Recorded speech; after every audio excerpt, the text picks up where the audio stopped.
नहमदुहु व नसल्ली अला रसूलिहिल करीम। मैं बुशरा हसन चौधरी साइकोलॉजिस्ट आज आपको बताती हूँ कि जब हम रोज़ा रखते हैं या जो चेन स्मोकर होते हैं उनका हमारे रमज़ान में फास्टिंग का हमारी बॉडी के ऊपर क्या असर होता है, किस तरीके से जो हमारे ऊपर साइकोलॉजिकल इफ़ेक्ट होता है, नफ्सियाती इफ़ेक्ट क्या होता है रोज़े का, और हमारे मूड पे किस तरह से रोज़ा असर करता है और इसके कौन से पॉजिटिव और कौन से नेगेटिव इम्पैक्ट और इफ़ेक्ट होते हैं। रोज़े के दौरान मुसलसल सिगरेट नोशी के नफ्सियाती असरात होते हैं। रोज़ा रखने से जिस्म और दिमाग दोनों के की जो कीमियाई ब्रेन केमिस्ट्री है उसमें तब्दीली आती है। जब इसके साथ मुसलसल सिगरेट नोशी या चेन स्मोकिंग की जाती है शामिल हो जाए तो नफ्सियाती असरात जो हैं वो और ज़्यादा शदीद हो सकते हैं। और जब ये साइकोलॉजिकल नफ्सियात जो है वो ज़्यादा शदीद होती है तो उसमें होता क्या है, रोज़मर्रा की रूटीन ख़राब होती है, ऑफिस में झगड़े होते हैं, छोटी से छोटी बात लोगों की जो है वो बुरी लगती है और एक दूसरे को लोग शाउट करते हैं।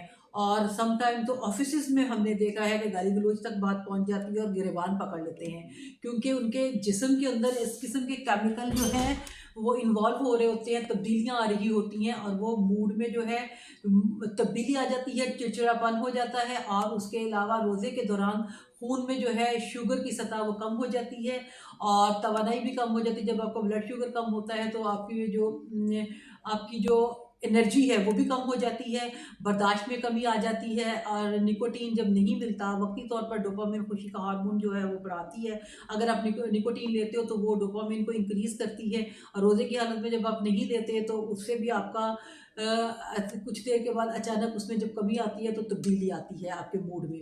मुसलसल सिगरेट नोशी एक ऐसा चक्कर पैदा करती है, एक ऐसी रोटेशन बना देती है कि आर्ज़ी सुकून और फिर उसके बाद ज़्यादा चिड़चिड़ापन और बेचैनी होती है। थोड़ी देर के लिए तो बंदा अगर सोचता है मज़हब के बारे में तो बिल्कुल कंट्रोल होता है, उसको सैटिस्फैक्शन होती है, सुकून होता है और ये कैफ़ियत रोज़े के दौरान ज़्यादा शिद्दत से महसूस होती है। और फिर क्या होता है, बेचैनी होती है, घबराहट होती है और निकोटीन जिस्म में एड्रेनालिन बढ़ाती है। रोज़े के दौरान जिस्म पहले ही हल्के दबाव में होता है, इसका नतीजा क्या होता है, ज़्यादा बेचैनी हो जाती है, दिल की धड़कन तेज़ हो जाती है, घबराहट होती है, ज़हनी सुकून जो है ज़हन वो ख़त्म हो जाता है और बेसुकूनी होती है। मुसलसल सिगरेट नोशी इस दबाव को मज़ीद बढ़ा देती है। अब अगर हम 3 नंबर पे बात कर लेते हैं, 3rd नंबर पे क्या होता है, साइकोलॉजिकल डिपेंडेंसी और नफ्सियाती इन्हिसार और शदीद ख्वाहिश जो है वो रोज़े के दौरान उसमें क्या कैफ़ियत होती है, खाने-पीने से जब परहेज़ किया जाता है, दिमाग किसी और सुकून के ज़रिए की तलाश करता है। ऐसे में सिगरेट एक जज़्बाती सहारा बन सकता है, इससे आदत मज़बूत होती है, जज़्बाती इन्हिसार बढ़ता है, खुद पर कंट्रोल जो है वो कम महसूस होता है और एहसास जुर्म और अंदरूनी कशमकश ख़ास तौर पर रमज़ान में। होता क्या है, अगर रोज़ा मज़हबी मकसद ज़ाहिर है ऑब्वियसली मज़हबी मकसद के लिए ही रखा गया होता है तो मुसलसल सिगरेट नोशी जो है एहसास जुर्म पैदा करती है। सम टाइम लोग जो है तरावी पढ़ने के लिए जा रहे होते हैं, वज़ू किया हुआ होता है, सिगरेट पी रहे हैं और इधर सिगरेट बुझाया उधर मस्जिद में दाखिल हो गए।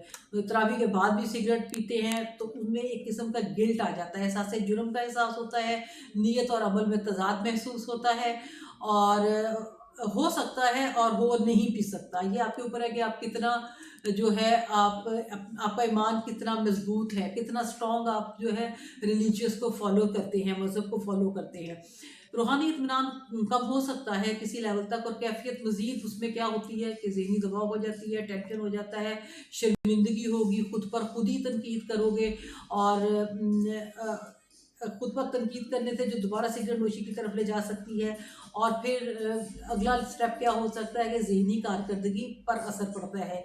इसी को मैं रिलेट करूँगी पहले पॉइंट के साथ कि जब आपकी ज़हनी कारकर्दगी पर असर पड़ता है तो आपका ऑफिस में भी काम करने को दिल नहीं करता, आपका मूड जो है सॉरी वो भी लो हो जाता है और तवज्जो में हल्का आर्जी तौर पर तवज्जो में हल्का सा इजाफा हो सकता है, लेकिन बाद में ज़हनी थकन, तवज्जो की कमी, दिमागी धुंध, ब्रेन फॉग, रोज़े के दौरान ये असरात ज़्यादा नुमायाँ हो सकते हैं। अभी मेरी बात हो रही थी ऑफ़िस में किसी कॉलीग से तो वो कह रहे थे कि मेरा स्टाफ जो है 11 बजे के बाद मैडम मैं उनको कह देता हूँ कि मेरे ऑफ़िस में आपने नहीं आना, क्योंकि वो भी he is also chain smoker, तो उसी से मैंने फिर सोचा कि मैं एक इस पे वीलॉग बनाऊँ। और रोज़े के दौरान ये असरात ज़्यादा नुमायाँ हो सकते हैं। और अगर हम इसका कंक्लूजन करें तो रोज़ा अकेला जो है, इससे हल्का चिड़चिड़ाहट आ जाती है। और सिगरेट जो है वो वक्ती सुकून और बाद में गिरावट, रोज़ा मुसलसल सिगरेट नोशी या ज़हनी दबाव का शदीद चक्कर, ये दोनों बहुत इंटरलिंक हैं। रोज़ा और हल्की सी चिड़चिड़ाहट, सिगरेट और वक्ती सुकून, बाद में गिरावट। रोज़ा, मुसलसल सिगरेट नोशी, ज़हनी सुकून, ये सारा एक सर्कल चलता है। अगर आप चाहें तो इससे आप छुटकारा भी हासिल कर सकते हैं। और रोज़े के बाद सिगरेट की ख्वाहिश को ज़हनी तौर पर कंट्रोल भी कर सकते हैं। मतलब 1 महीना जब आपने कंट्रोल किया, दिन में कम सिगरेट पिए हैं, तो बाद में भी आप इसको कम कर सकते हैं। और बाद में आप अपना रूटीन आपकी सेट हो जाती है। ज़ाहिर है 5-6 दिन पहले रोज़ों के जो है वो मुश्किल गुजरते हैं, बाद में आपकी बॉडी जो है वो भी इस चीज़ को एक्सेप्ट कर लेती है। तो अपना बहुत सारा ख्याल रखिएगा, अपने रमज़ान का, अपने रोज़ों का, अपनी इबादतों का, और अपनी दुआओं में मुझे भी याद रखिएगा। और अगर आपको मेरे ये वीलॉग पसंद आते हैं तो प्लीज़ मेरे यूट्यूब चैनल को सब्सक्राइब किया करें, लाइक किया करें और कमेंट किया करें। अल्लाह हाफ़िज़।